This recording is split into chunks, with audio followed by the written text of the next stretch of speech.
Assalamualaikum warahmatullahi wabarakatuh. Kembali lagi di channel Berita Mistis. Untuk kisah kali ini masih ada sebuah cerita dari tulisannya Levinka. Dan untuk kisah yang akan saya bawakan kali ini, sebuah kisah yang berjudul Kampung Suami. Dan sebelum kita lanjut ke ceritanya, tekan dulu tombol like video ini dan jangan lupa tekan juga tombol subscribe channel ini. Nyalakan juga lonceng notifikasinya agar tidak ketinggalan cerita-cerita lainnya dari channel ini. Buat teman-teman yang pengen belanja-belanja, nanti silahkan saja klik etalase yang ada di pojok kiri bawah, atau teman-teman bisa kunjungi link pembelian yang ada di kolom deskripsi. Dan seperti apa untuk kisah kali ini, langsung saja kita masuk ke ceritanya.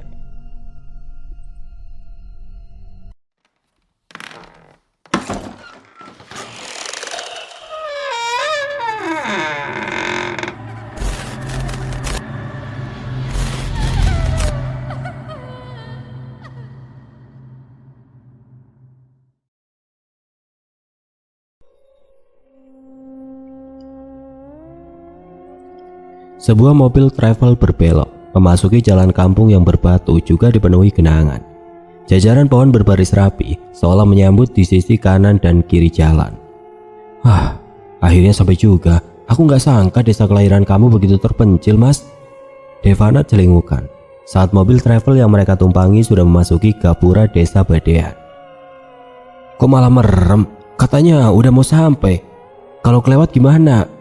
Devana menyikut lengan suaminya, membuatnya langsung membuka mata. Ya maaf, aku agak pening. Intinya kita lurus saja sampai ketemu pertigaan yang jalannya menanjak. Ada pos di kiri jalan. Aku mau merem sebentar, saut Rama. Devana mengerucutkan bibir. Dia membuang pandangan, kembali menikmati pemandangan hijau dengan deretan pepohonan di luar sana. Sekitar 15 menit kemudian, Devana membangunkan lagi suaminya. Mas, bangun mas, ini udah sampai pertigaan. Kita belok kiri apa lurus? Tanya Devana. Oh, belok kiri pak, rumah saya sebelah kanan yang ada pohon rambutan di depannya. Nah, iya yang itu, belok aja. Rama memberikan petunjuk jalan. Beberapa saat kemudian mobil travel itu terparkir di jalan kecil depan rumah. Rama menurunkan barang bawaannya yang tidak seberapa banyak. Jemput saya 2 minggu lagi ya pak, makasih. Mobil itu berbalik, meninggalkan Rama dan istrinya yang masih berdiri mematung di halaman depan. Rama menghirup dalam-dalam udara sore yang menyegarkan itu. Matanya terpejam, meresapi suasana yang sudah lama dia rindukan. Ya beginilah dek, memang terpencil, tapi nilai plusnya udara di sini sejuk berbanding terbalik sama udara di kota, penuh polusi. Rama menyaut masih dengan mata memejam. Suara langkah kaki terdengar dari halaman samping. Tidak lama seorang wanita parubaya dengan rambut digelung muncul. Dengan sebakul sayur kangkung dan juga cabai yang baru dipetik. Dia Bu Anjani, yang oleh warga lebih akrab dipanggil sebutan Mak Jani. Bu, Rama menyapa dengan mata berkaca. Senyumnya mereka lebar, begitu juga dengan tangannya yang merentang. Brak! Bakul di tangan wanita itu jatuh, isinya berserak. Rama segera berlari menghampiri, memunguti sayuran yang tanpa sengaja ibunya jatuhkan. Rama, kamu kenapa ada di desa? Tanya Mak Jani dengan suara yang bergetar. Rama pulang bu, kangen banget sama ibu. Lihat, aku juga ajak Devana, dia lagi hamil 7 bulan. Terang Rama sambil menyentuh perut istrinya. Wajah Mak Jani menegang, dia menelan saliva kasar. Devana yang memperhatikan hanya bisa mengerutkan kening. Bu, lihat itu Devana mau salaman, kok malah diem aja? Tegur Rama. Mak Jani tergagap, dia langsung menerima uluran tangan menantunya. Jadi kenapa kalian datang? Kapan kalian akan pulang? Cecar Mak Jani membuat Rama tidak mengerti.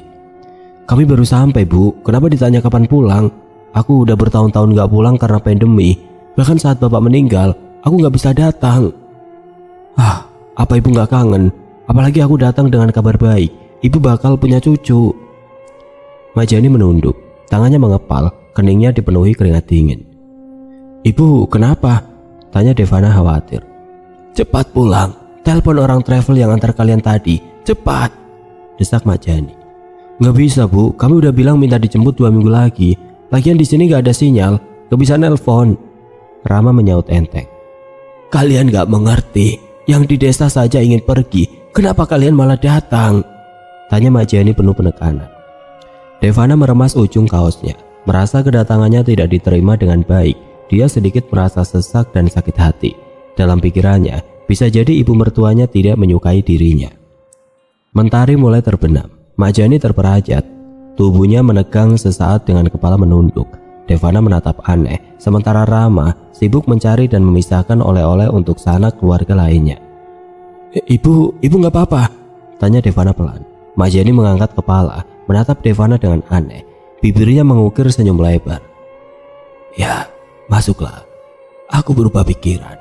Kalian berdua boleh menginap, saut Mak Jani setengah berbisik. Mak Jani masuk lebih dulu dengan langkah ringan, sementara Devana masih mematung di depan pintu. Hingga semilir angin membelah tengkuk, membuat aromanya meremah. Ih, ujar Devana kemudian berjalan tergesa-gesa memasuki rumah. Malam harinya saat semua sudah terlelap, Devana hanya bisa membolak-balikan badan dengan tidak nyaman. Kehamilannya yang sudah mulai membesar membuat Devana tidak bisa tidur dengan nyenyak. Tengah malam, saat dia baru saja terlelap, dia terbangun karena suara berisik. Dia penasaran, tapi rasa takut lebih mendominasi pikiran Devana. Sehingga ia memaksakan diri untuk melanjutkan kembali tidurnya yang sempat terganggu. Keesokan harinya saat bangun tidur, Devana langsung menceritakan keanehan semalam pada suaminya. Tapi Rama tidak begitu menggubris ucapan Devana. Lelaki itu beralasan jika istrinya mungkin hanya salah dengar karena terbiasa hidup di kota. Meski kesal karena tidak dipercaya, Devana memilih diam saja kali ini. Tidak lama kemudian dia keluar dari kamarnya untuk membantu sang mertua membuat sarapan. Wanita cantik nan manis itu berjalan ke arah dapur, menghampiri mertuanya yang sedang sibuk dengan bahan-bahan yang sudah disiapkan. Dia berinisiatif mengambil daun bayam untuk ia iris. "Kamu ngapain kesini?" tanya Mak Jani melirik sekilas pada Devana yang hendak memotong sayur. Wanita itu menunjukkan rasa tidak suka dengan kehadiran sang menantu. "Aku mau bantu ibu masak." "Halah, gak usah." Mak Jani merebut sayuran yang ada di tangan Devana dengan kasar. Sontak ibu hamil itu kaget mendengar penuturan ketus dari sang mertua. Karena sakit hati dengan ucapan Mak Jani, akhirnya Devana pergi ke kamar sambil terus menahan tangis. Rama yang baru selesai mandi terheran melihat istrinya yang begitu sedih. Ia mencoba bertanya baik-baik pada Devana. "Sayang, kenapa?" tanya Rama lembut. "Ayo pulang aja, ibu gak suka aku di sini," rajuk Devana. Rama menghela nafas dalam, lalu mencoba menenangkan istrinya. Dia tidak ingin Devana stres yang akan berakibat buruk pada janin yang dikandungnya. Namun Devana yang masih sakit hati tidak memperdulikan bujukan dari suaminya. Hari sudah siang, tapi Devana masih enggan untuk keluar kamar. Hal itu membuat Rama bingung. Akhirnya ia memutuskan untuk berbicara langsung dengan ibunya. "Bu, tolong jangan keras-keras sama istriku, apalagi dia sekarang lagi hamil tua," ucap Rama pelan. Dia mencoba sebaik mungkin memberikan pengertian pada ibunya, mengatakan bahwa sejak hamil, Devana menjadi lebih sensitif. Bahkan jika ada yang berbicara nada tinggi saja, Devana langsung down dan menangis seharian. Di satu sisi, Rama juga tetap ingin menjaga perasaan sang ibu. "Kapan kalian pulang?" Bukannya menjawab, Mak Jani kembali mengusir Rama. "Semalam, ibu bilang kami boleh menginap. Kenapa sekarang ibu jadi usir kami lagi? Kalau aku ada salah, tolong bilang, Bu, jangan begini. Orang tuaku cuma tinggal ibu saja. Kenapa ibu seperti membenci aku dan istriku?" Rama menatap ibunya dengan wajah bingung. Dia tidak pernah menyangka bahwa ibu kandungnya sendiri tidak menyukai kehadirannya di rumah tempat dia dibesarkan dengan penuh cinta dan kasih sayang dari sang ibu. "Kamu gak bakal mengerti," saut Mak Jani kemudian berlalu pergi. "Gimana caranya aku mengerti, Bu? Sementara ibu gak mau bicara," gumam Rama sambil menatap punggung Mak Jani yang kian menjauh. Berbagai pertanyaan mulai bersemayam dalam benak Rama. Kenapa sang ibu tega mengusirnya seperti itu? Padahal ia belum ada satu hari sampai di kampung halamannya. Ingin rasanya dia mengejar dan memberondong tanya pada sang ibu. Tapi sikap ketus ibunya yang membuatnya urung karena tidak ingin memperpanjang masalah. Akhirnya Rama memutuskan untuk kembali ke dalam kamar untuk menenangkan dirinya sendiri dan Devana. Alih-alih mendapatkan pengertian dari Devana, justru Rama dibuat pusing dengan sikap Devana yang terus saja merengek minta pulang. Dia tidak betah tinggal di rumah mertuanya. Terlebih sikap ketus dan berantakan Mak Jani membuat wanita itu benar-benar kena mental dan tekanan. Devana sampai bertanya salah apa dirinya sama Mak Jani sampai mertuanya berubah secepat ini. Waktu berganti, senja telah terlewati. Rama merasa pusing sebab sejak tadi pagi baik Devana dan ibunya seperti menjaga jarak dan tidak bertegur sapa. Ini benar-benar situasi yang aneh. Tepat setelah melaksanakan sholat maghrib, Rama keluar dari kamar. Di meja makan banyak menu sederhana yang sudah terhidang. Aroma masakan khas pedesaan tercium begitu menggoda. Devana juga baru keluar dari kamar. Melihat ke arah ruang makan, dengan ragu ia mencoba menghampiri Mak Jani lagi. "Ada yang bisa Devana bantu, Bu?" tanya Devana gugup. "Sudah selesai, duduk dan makanlah. Ibu makan sehat buatmu. Cobalah," ujar Mak Jani sambil menyerahkan sebuah piring berisi nasi dan lauk pauk lengkap. Devana mengerutkan kening lalu melirik ke arah suaminya. Rama mengangguk, merasa sedikit lega melihat senyum terbingkai di wajah Mak Jani. Devana mengangguk lalu mulai menyantap hidangan nikmat buatan Mak Jani dengan begitu lahapnya. Tepat selepas makan, pintu depan diketuk. Rupanya kedatangan Rama sudah diketahui sahabat lamanya, yaitu Junet. Rama dan Junet ngobrol santai di teras ditemani secangkir kopi dan juga singkong rebus. Setelah 1 jam berbincang, Junet pamit. Namun sebelum itu, dia sempat mengajak Rama untuk ikut meronda malam ini. Rama langsung saja mengiyakan, berharap bisa bertemu kawan-kawan yang lain di pos ronda nanti. "Dek, Mas mau ikutan Junet ngeronda ya malam ini? Udah terlanjur bilang iya, gak enak kalau gak datang." Rama meminta izin pada istrinya. Tidak lama setelah meminta izin, Junet datang menjemput dengan sarung melingkar di pundak, kupluk, dan senter sebagai alat penerangan. Keduanya pun segera keluar dari rumah, berkeliling desa sebelum akhirnya menuju ke pos ronda. Malam yang cukup sepi, rupanya mereka cuma berdua saja. Cuaca yang terasa dingin menambah suasana kala itu semakin mencekam. Junet mencoba untuk mencairkan suasana dengan bercerita. Junet bercerita tentang desa yang sejak setahun belakangan ini mendadak jadi tidak aman. Setahun ke belakang ini ada teror yang menghantui desa tersebut. "Tunggu, teror apa maksudnya? Dedemit?" Aku belum selesai ngomong loh," potong Junet. "Teror kematian, Ram. Udah banyak korbannya, gak terhitung berapa nyawa melayang dengan misterius. Saat ditemukan, semua jasad mereka dalam kondisi yang sama. Dadanya berlubang dan jantungnya hilang. Ngeri banget deh pokoknya." Cerita Junet bukannya membuat suasana mencair, justru malah menjadi tambah mencekam. Beberapa saat hening, jujur saja Rama mulai merasa khawatir. Namun dia mencoba untuk tetap tenang dan tidak begitu menanggapi dengan serius. "Waduh, ngeri juga ya. Tapi menurutku sih, paling juga pelakunya sindikat penjual organ manusia, Jun. Kan organ manusia itu bisa dijual dengan harga yang mahal. Apalagi ginjal dan jantung, bisa sampai ratusan juta." Rama memberikan pendapatnya. Junet menatap Rama dengan serius. "Kalau iya ini seperti apa yang kamu bilang, kenapa polisi nggak bisa mengungkap kasus itu?" "Ya, kasus yang sedang marak terjadi ini seolah-olah hal yang sulit diungkapkan kebenarannya. Bahkan ketika pihak berwajib turun tangan." Seketika Rama terdiam, memikirkan apa yang baru saja Junet katakan. Rama jadi teringat tentang Mak Jani yang terus saja menyuruhnya untuk kembali ke kota. Jangan-jangan ada kaitannya dengan kasus yang sedang terjadi. "Pasti ibu khawatir dengan keselamatan aku dan juga Devana, makanya ibu usir kami begitu," batin Rama dalam hati. Jelas saja setelah mendengar kabar mengerikan tersebut, hatinya menjadi sedikit cemas. Junet melanjutkan ceritanya. Ia mengatakan sejak adanya teror itu, mendadak di desa ada beberapa pantangan yang diterapkan. "Oh ya Ram, sejak berita ini menyebar di kampung kita, jadi muncul pantangan yang gak boleh dilanggar," ucap Junet kembali mengundang rasa penasaran. "Pantangan apa?" Junet merapatkan duduknya, lalu membisik. "Pantangan membuka pintu tengah malam. Karena pelaku biasanya membuat suara berisik memancing rasa penasaran pemilik rumah. Saat pintu atau jendela terbuka, biasanya pelaku akan langsung masuk dan menghabisi korban," terang Junet. Mendengar penjelasan Junet, Rama sedikit terkejut dan khawatir teringat hal yang istrinya ceritakan padanya semalam.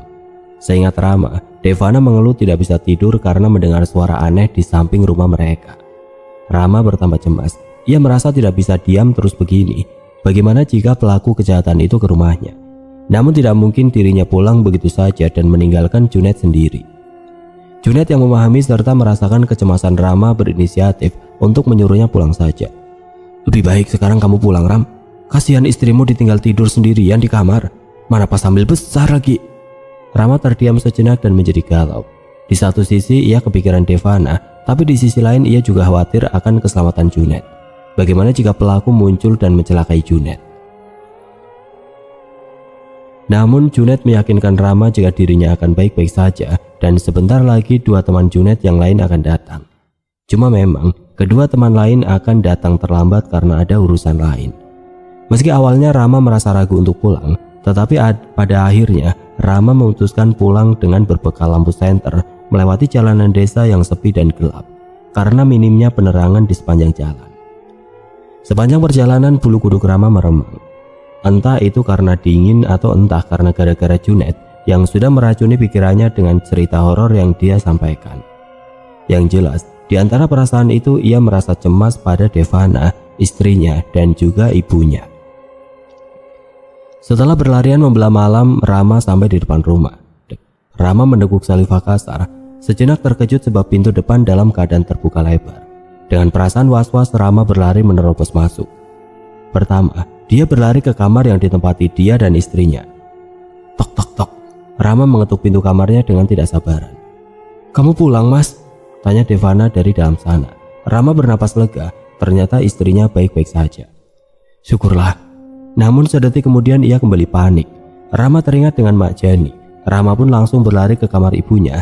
Pintu kamar itu dikunci. Berkali-kali Rama mengetuk pintu sambil memanggil ibunya. Sayang sekali tidak ada sautan sama sekali. Keadaan hening. Rama yang panik langsung menendang pintu kamar Mak Jani dengan sekuat tenaga hingga pintu itu rusak dan terbuka. Matanya terbelalak. Rama terkejut bukan main setelah mendapati ruang kamar yang kosong sementara jendela kamar terbuka lebar. Mak Jani seperti hilang di telan bumi.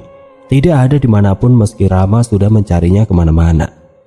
Rama berlari keluar rumah. Ia berteriak meminta tolong. Namun tidak ada satupun orang yang datang untuk menolongnya. Hal tersebut membuat Rama sangat frustasi. Ingin rasanya dia menuju ke rumah warga dan menggedor pintu rumah mereka untuk meminta pertolongan. Namun saat dia mengingat cerita dari Junet, dia menyadari bahwa kemungkinan besar tidak akan ada warga yang mau menolong. Akhirnya dengan panik ia memutuskan untuk kembali ke dalam rumah dan meminta istrinya mengunci pintu serta jendela rapat-rapat. Sementara dirinya akan pergi keluar rumah untuk mencari sang ibu. Namun belum hal tersebut dilaksanakan, langkah Rama terhenti saat tiba-tiba Devana meringis kesakitan merasakan kontraksi hebat di perutnya. Itu mungkin terjadi karena rasa cemas yang berlebihan. Rama jadi dilema antara keluar mencari ibunya yang menghilang tiba-tiba atau menemani istrinya yang kesakitan menahan kontraksi. Di tengah kebingungannya itu, suara teriakan dan geraman terdengar dari kejauhan. Rama segera berlari masuk, ia menutup dan mengunci pintu rapat-rapat. Dalam ketakutannya, Rama terus menenangkan Devana yang sedang kesakitan, serta terus merapal doa, berharap keselamatan untuknya, ibunya, dan keluarga kecilnya. "Sayang, tarik nafas yang panjang dan cobalah untuk tenang," ucap Rama dengan tenang, walaupun hatinya bergejolak karena kecemasan yang melandanya. Dipegangnya tangan Devana dengan lembut dan berharap wanita itu baik-baik saja. Akhirnya karena kelelahan, mereka berdua pun terlelap dengan saling berpelukan. Matahari menyongsong dan menyinari desa tempat Rama menghabiskan masa kecilnya dulu. Rupanya semalam Rama tertidur pulas. Ia bangun pagi-pagi sekali karena mendengar suara riuh orang berlalu lalang di jalanan depan rumah. Rama meregangkan tubuhnya sebelum akhirnya ia bangkit dan langsung menuju keluar rumah. Untuk memastikan apa yang terjadi, dia berjalan tergesa-gesa mendekati orang-orang itu. "Ada apa ini, Pak?" tanya Rama pada Pak Karim yang kebetulan lewat. Pak Karim memberitahu Rama jika Junet baru saja ditemukan tewas dengan kondisi yang sangat mengenaskan. Tubuhnya bersimbah darah dan jasadnya ditemukan tidak jauh dari pos ronda. Mendengar kabar itu, seketika semua tulang persendian Rama menjadi lemas. Kilas bayangan masa kecil dirinya dan Junet menari-nari dalam ingatan Rama. Juga ingatan tentang semalam ketika dirinya memilih pulang daripada menemani Junet. Rasa sesal Rama menumpuk dalam dada. Seandainya malam tadi ia tidak pulang, mungkin hal buruk itu tidak akan menimpa Junet. Setidaknya, minimal Rama bisa membantu Junet melawan pembunuh itu. Brek! Rama jatuh bersimpuh. Kakinya lemas bagi tidak bertulang. Dia hanya bisa merenung tanpa bertanya apa-apa lagi. Dia merasa bersalah. Namun di satu pihak, Rama sangat bersyukur karena dia terlepas dari mara bahaya yang mungkin saja bisa terjadi padanya. Setelah cukup lama terduduk dan meratapi kepergian Junet, ia kembali teringat akan ibunya yang juga menghilang semalaman. Sebenarnya ibu saya juga hilang sejak semalam.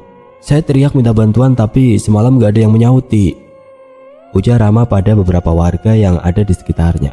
Mendengar hal itu, warga sepakat untuk mengantarkan jenazah Junet ke rumahnya. Kemudian bergotong royong untuk mencari Mak Jani bersama-sama. Mereka berpencar, sebagian warga pergi ke rumah Junet untuk membantu proses pemakamannya. Sementara sebagiannya lagi pergi berbondong-bondong mencari Mak Jani. Mereka berjanji dan bertekad untuk menemukan sosok wanita parubaya yang telah menjanda sekian tahun itu. Semua bergerak menuju seluruh penjuru tempat yang ada di desa sambil memanggil-manggil nama Mak Jani. Rama terlihat sangat putus asa di setiap langkahnya. Hatinya dipenuhi rasa cemas, gelisah, takut jika sesuatu terjadi kepada ibunya. Lelaki itu berharap ibunya akan ditemukan tanpa kekurangan satu apapun. Bagaimana ini nak Rama? Apakah kita perlu membagi warga dalam beberapa kelompok supaya keberadaan Mak Jani lebih cepat ditemukan?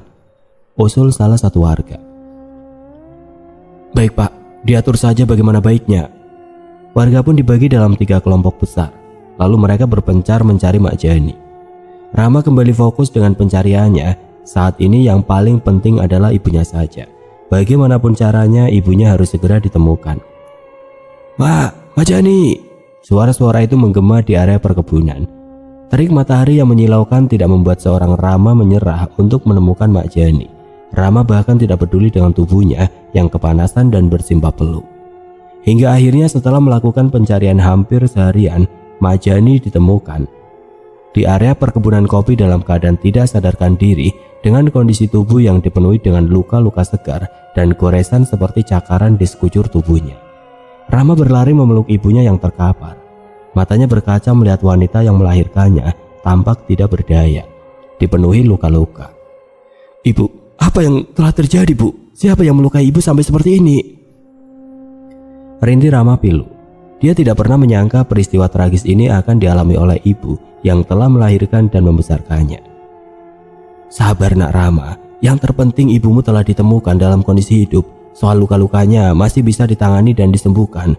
Kamu perlu bersyukur, ibumu masih bernasib baik. Gak berakhir tragis seperti Junet. Pak Bagio menepuk pundak Rama.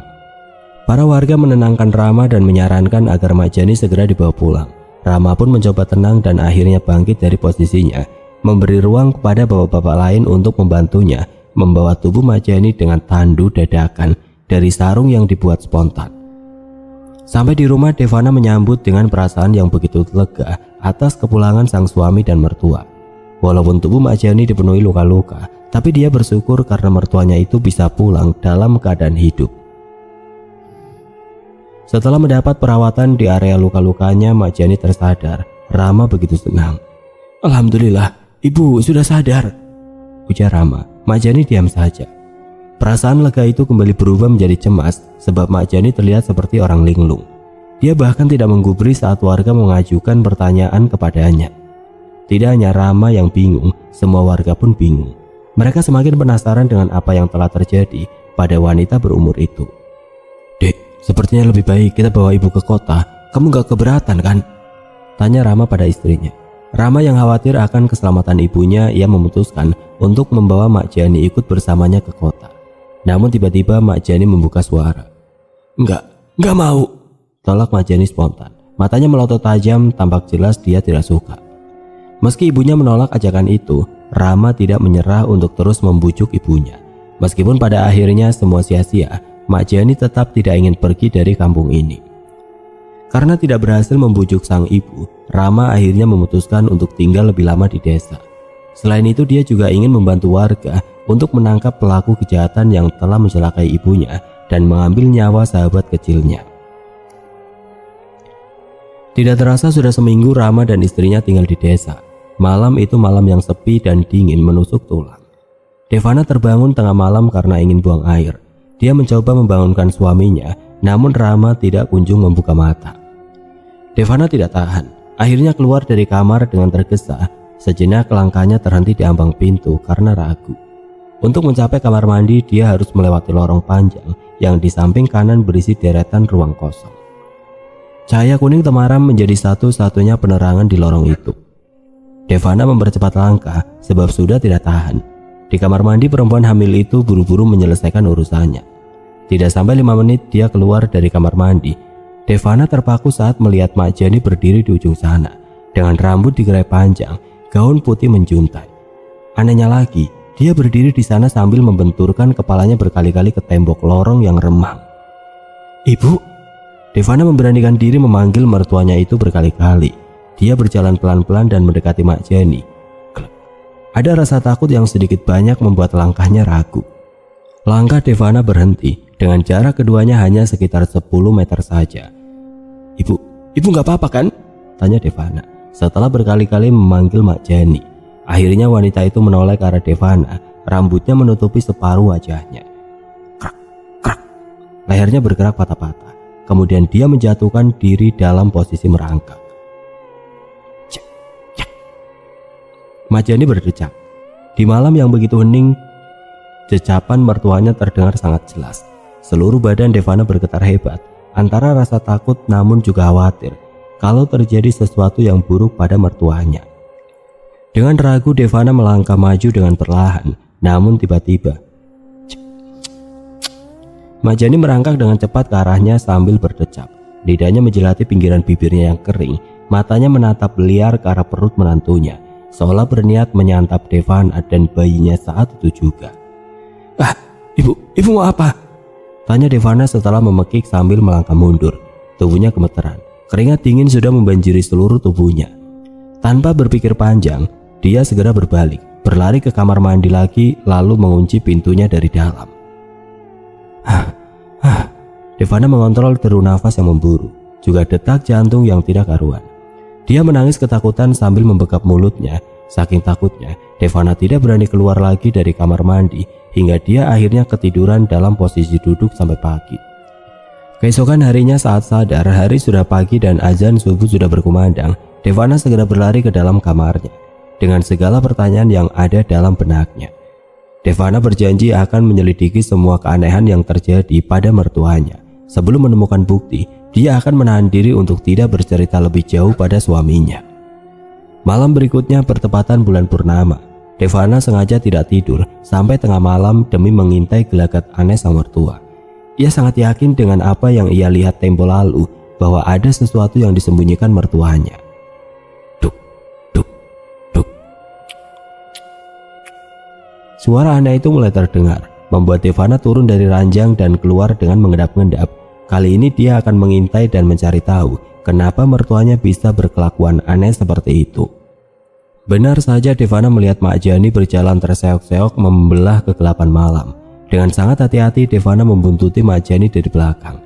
Mak Jani berjalan menuju ke rumah salah satu warga yang posisinya cukup jauh. Rumah seorang wanita renta yang ternyata hanya tinggal sendirian saja. Melihat Mak Jani celingukan sesekali menengok ke belakang, akhirnya Devana memutuskan bersembunyi di balik pagar tanaman tidak jauh dari rumah itu. Dari tempat persembunyiannya, Devana melihat mertuanya menggaruk dinding rumah itu dengan kuku-kuku yang runcing dan mengkilat. Beberapa saat kemudian Devana kembali dibuat tidak percaya saat melihat Mak Jani yang mulai merayap bagai cicak. Devana hampir menjerit menyaksikan itu. Ini sama sekali bukan hal yang normal, tapi beruntung dengan cepat dia membekap mulutnya sendiri. Kret. Pintu rumah itu terbuka perlahan. Tidak lama kemudian seorang nenek-nenek keluar. Dia celingukan mencari sumber suara yang mencurigakan itu. "Siapa itu?" teriak nenek itu sambil menyilangkan tangannya di depan dadanya, mengusir rasa dingin yang ada. Tidak ada suara, tidak ada yang menyaut. Si nenek melangkahkan kakinya keluar dari pintu, dan begitu melihat si nenek keluar rumah, Mak Jani pun melompat, menerjang dan bersiap menusukkan tangan berkuku runcing miliknya tepat di dada si nenek tua itu. Suara jeritan ketakutan dan panik terdengar dari mulut si nenek tua itu. Dia berusaha untuk meronta dan melepaskan diri. "Tolong!" jerit nenek itu parau. Devana terkesiap, ia refleks menutup matanya. Tidak sanggup menyaksikan kejadian tragis yang akan terjadi di depan sana. Namun sebuah suara yang begitu dikenalnya membuat ia kembali membuka mata dengan cepat. "Ibu!" teriak Rama yang tiba-tiba muncul. Ternyata Rama mengikuti istrinya diam-diam. "Aku mohon Bu, hentikan semua aksi gila ini," pintanya setengah meratap. Rama mendekati ibunya dengan sangat hati-hati karena tidak ingin mengagetkannya. Si nenek terpaku, memeluk tiang dengan erat sambil mengelus dadanya. Ia sungguh terkejut dan bingung dengan apa yang ia alami. Pandangan matanya beralih dari Rama ke Mak Jani secara berganti-gantian. Perhatian Mak Jani kini terarah sepenuhnya ke arah Rama. Ia seperti hilang kendali, bola matanya menghitam pekat, wajahnya pucat, dihiasi urat yang menyembul kehijauan. Mak Jani bergerak patah-patah. Tangannya memainkan kuku runcing, lalu menatap Rama dengan sengit, seolah siap menerjang Rama. Namun niatnya seperti tertahan. Terlihat dengan jelas raut wajah Mak Jani sekuat tenaga menahan diri agar tidak sampai melukai anaknya.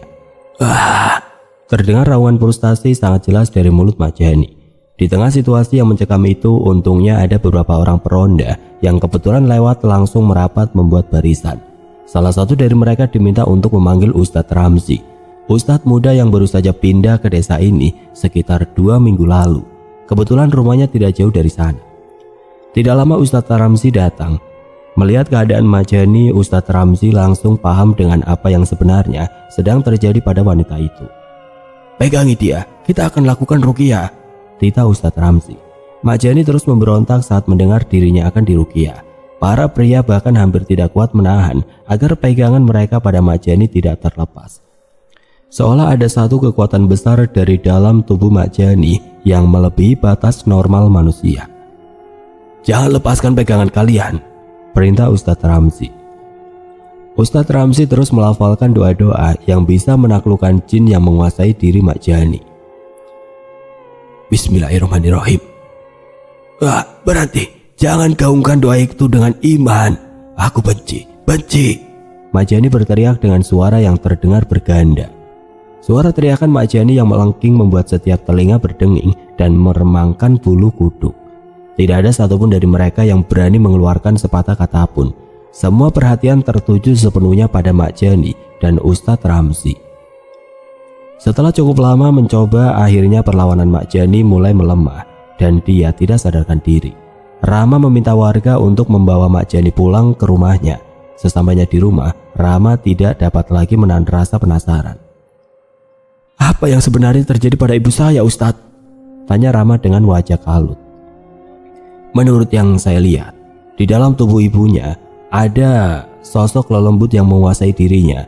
Jin itu adalah jin yang didapatkan dari ritual puluhan tahun yang lalu."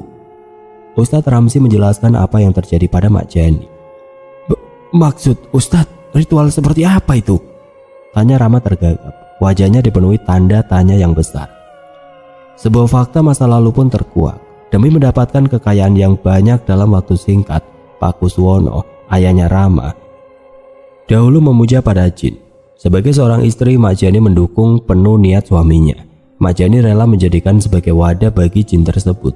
Setiap malam tertentu, Pak Kuswono harus menyediakan jantung sapi dan darah segar sebagai persembahan. Dahulu semasa sang ayah masih hidup, keluarga mereka adalah keluarga yang sangat terpandang. Apalagi kekayaan yang mereka miliki membuatnya disegani banyak orang. Namun sikap zalim terhadap masyarakat sekitar membuat keluarga itu tidak disukai banyak orang. Tapi tidak ada satupun yang berani menegur. Semua orang menunduk hormat di hadapan Pak Kuswono. Lahan luas dengan hasil panen yang melimpah setiap musim Pak Kuswono terima. Namun tidak jarang dirinya hanya menjadikan buruh tani itu sebagai sapi perah. Bahkan dengan tega memberikan upah sedikit saja pada mereka sebagai imbalannya. Kezaliman Pak Kuswono yang semakin menjadi-jadi itu membuat para warga mulai membencinya. Mak Jani sendiri tidak peduli dengan pendapat orang lain. Selama hidupnya makmur dan sentosa, dia tenang-tenang saja. Semua keinginannya selalu terpenuhi tanpa dia harus bersusah payah untuk mendapatkan semuanya. Cukup dengan membiarkan tubuhnya dijadikan wadah untuk jin, maka kekayaan mereka akan semakin bertambah tanpa batas. Namun beberapa tahun kemudian setelah Pak Kuswono meninggal sebab terserang sakit, tidak ada lagi yang memberikan persembahan. Rupanya jin itu tidak terima, dia murka. Perlahan tubuh Mak Jani mulai sulit dikendalikan. Puncaknya setahun lalu, setiap malam purnama tubuh Majani menjadi tidak terkendali. Kesadarannya diambil oleh jin itu, sehingga ia keluar sendiri untuk mencari mangsa yang ada di sekitar. Jika sebelumnya Majani hilang kendali hanya akan menyerang ternak warga dan memakan jantung hatinya, namun makin lama tindakannya menjadi lebih brutal lagi. Tidak dapat hati sapi dan darah segar, sosok yang bersemayam di tubuhnya itu mulai menyerang manusia, mengambil hati, jantung, dan darah segar. Untuk ia nikmati saat itu juga, sosok itu tetap ingin menguasai tubuh Majani. Dia tidak mau pergi begitu saja dari tubuh wanita itu karena sudah terikat perjanjian darah.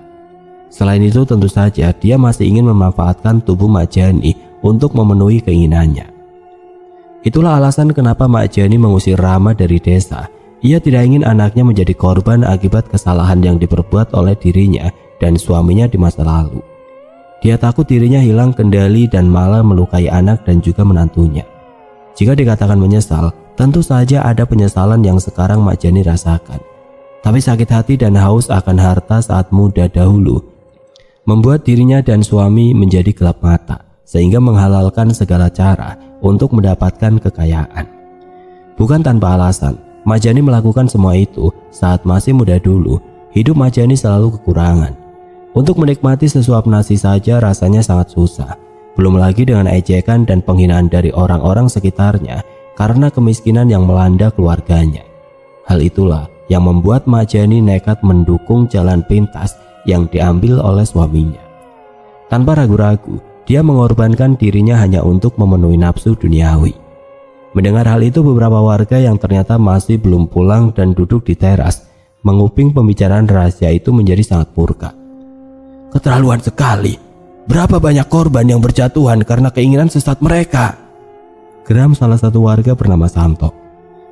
Ini tidak bisa dibiarkan. Kita harus segera mengambil tindakan, saut Yudi. Kita infokan ke yang lain. Kita rembuk. Gimana kalau habisi saja dia, biar sosok setan itu gak punya kesempatan lagi untuk mencari mangsa baru. Setuju sih. Bakar saja perempuan pembawa laknat itu.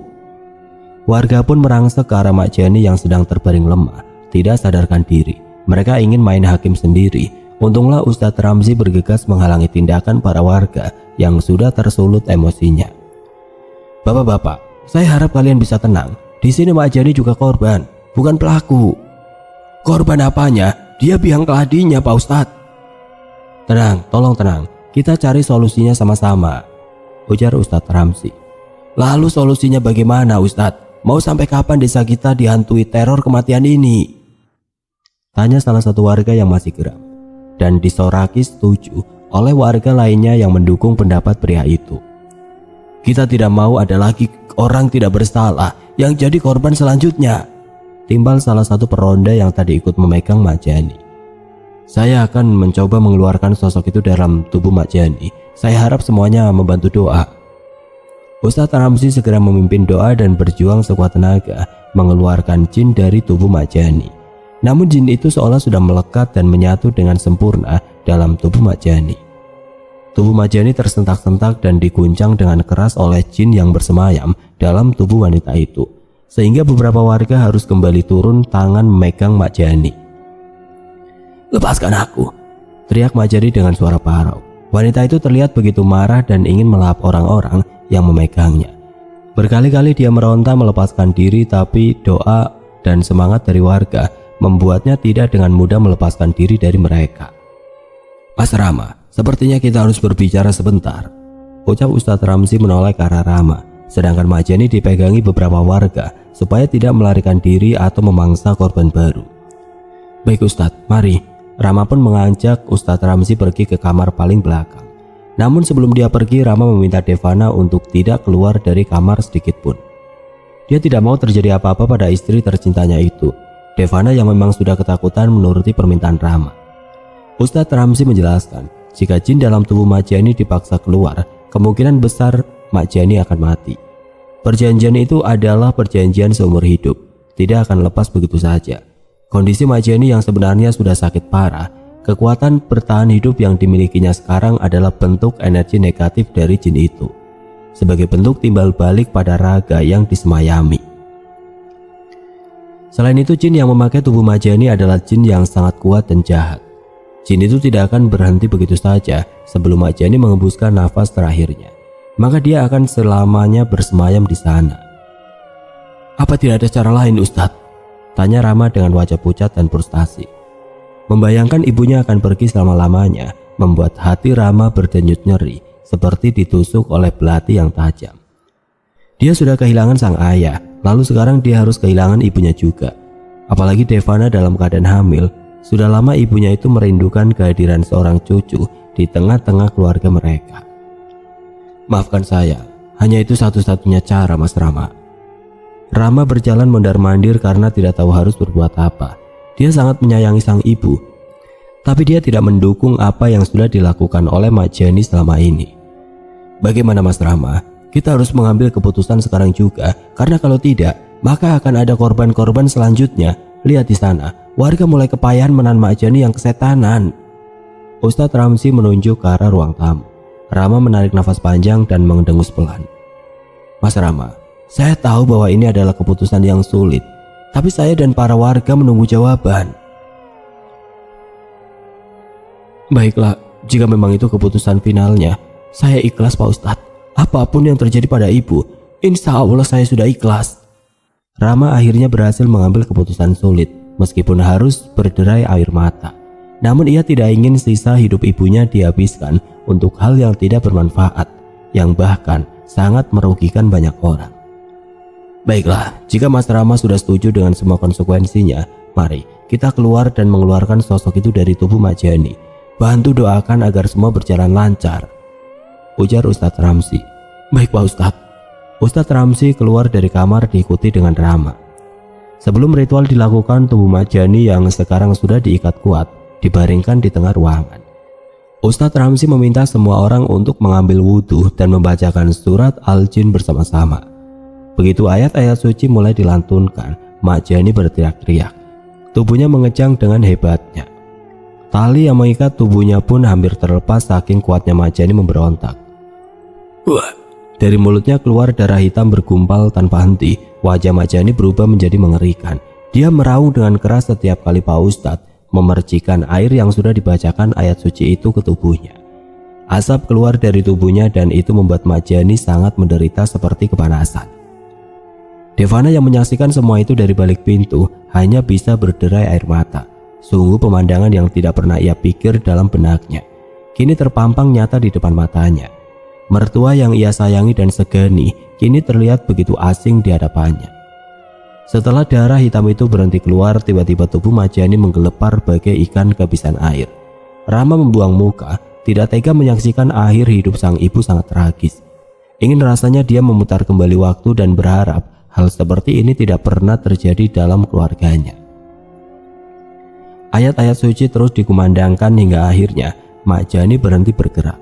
Tubuhnya yang awalnya segar dengan kulit yang kencang mendadak jadi keriput dan mengering seperti mumi. Majani sekarat. Rama, maafkan ibu, ujar Majani terbata-bata. Rama menggeleng pelan, air matanya menganak sungai. Aku ikhlas Bu, Rama memaafkan ibu. Ikuti Rama Bu. Asyhadu an la ilaha illallah wa asyhadu anna Muhammadur Rasulullah, bisik Rama. Suara Majani jadi tercekat. Seolah setengah mati dia kesulitan mengucapkan kalimat syahadat itu. Namun sekuat tenaga dia berusaha dengan sisa tenaga yang tersisa. Mulutnya bergetar, membisik lirih meski terputus-putus. Asyhadu an la ilaha illallah wa asyhadu anna Muhammadur Rasulullah. Setelah mengucapkan kata maaf dan bersyahadat, Majani mengembuskan nafas terakhir. Wajah Majani yang tadinya terlihat mengerikan, kini terlihat seperti tertidur tenang. Tubuh dan jiwanya sudah terlepas dari ikatan sosok jahat dan nafsu dunia. Inna lillahi wa inna ilaihi raji'un, gumam Rama terkuku pilu. Teror kematian di desa Badean pun berakhir bersamaan dengan kepergian Majani untuk selama-lamanya. Kini para warga bisa bernapas lega dan tidak perlu takut lagi kehilangan orang-orang yang mereka kasihi. Dari kisah ini mereka semua belajar bahwa nafsu dan keserakahan dunia hanya bersifat sementara. Hanya dengan bekerja keras, orang bisa menikmati hasilnya dengan cara damai dan terhormat.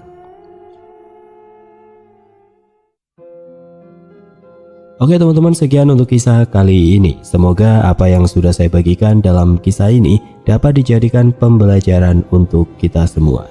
Dan buat teman-teman yang baru bergabung, jangan lupa untuk like, comment, share, serta subscribe channel ini. Dan nantikan kisah-kisah horor berikutnya tetap di channel Berita Mistis. Wassalamualaikum warahmatullahi wabarakatuh.